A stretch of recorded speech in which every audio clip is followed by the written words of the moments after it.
Tako in naš Moris je krenuo proti cilju.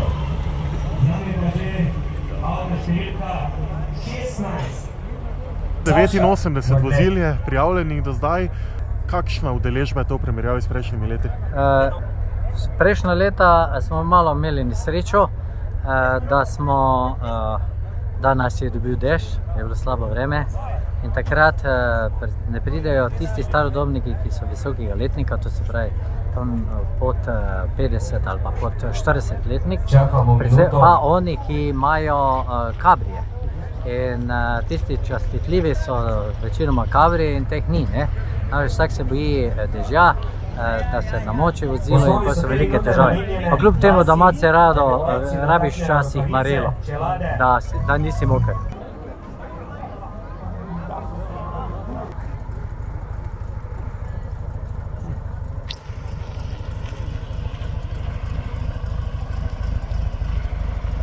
Danes bojo pa druge težave, ne? Vroče bo? Danes so pa druge težave vroče, ampak če je vroče, vidite 90 vozil, tako da je to zelo dobro. Vse smo jim zrihtali malo marele, malo sence, imamo pa nekaj dreves okoli, tudi se da kaj poskriti. To so avtomobili, ki še nimajo klime, ne? Kako se človek hladi v enem starodobniku? Ja, starodobniki večinoma pač imajo prezračevanje. To prezračevanje pa zdaj vi ste, če gledam mlajše generacije, v bistvu sploh tega ne poznajo, ker so vsi zrasli v klimah.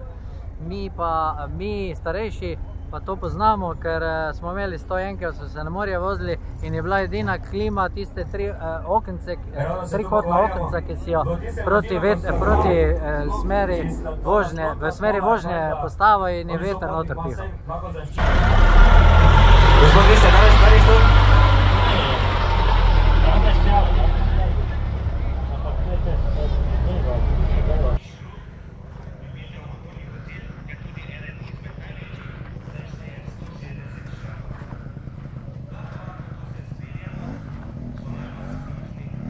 Vohamo predvsem izpušne pline, ne? Kaj ta von pomeni ljubitelju starodobnika? Glejte, vsa ta vozila v bistvu so v preteklosti se vozila razno mladodobnikov, so v preteklosti se vozila z osvežitvenim bencinom, danes tega več ni. Seveda pa morajo uporabljati aditiv za bencin in s tem pač povzročajo malo smrada. Če pa pogledam sebe, ko sem vozil 101, pa še nekatera vozila starejšega tipa, pa so vsa vozila smrdela, zaradi tega je bila varnostna nadalja že zaradi tega pravilna.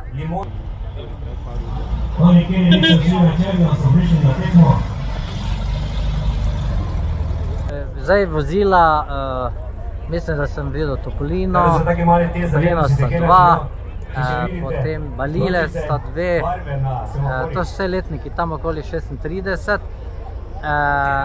potem imate Pagodo, Mercedes, Triumph Spitfire, pa razni Mercedesi, Renault, Peugeot, tudi motorjev nekaj, bom rekel tako, zadnja leta motoristi so v upadu, vsi se hočejo nekako voziti z avti, zato pa se vidite, skoraj je celotna proga na hipodromu zasedena. Povejmo še samo vašo pot danes? Pot pa poteka tako, da se gre do Leclerca, ki imajo spretnostne preizkušnje, potem grejo do Ptuja, se pogledajo Ptujski grad, potem pa grejo proti Ormožu, tam pa imajo malo kosilo, pa nazaj, pa spet cilj na hipodromu in podelitev pokalov in vsega in daril. Veselo druženje. Veselo druženje.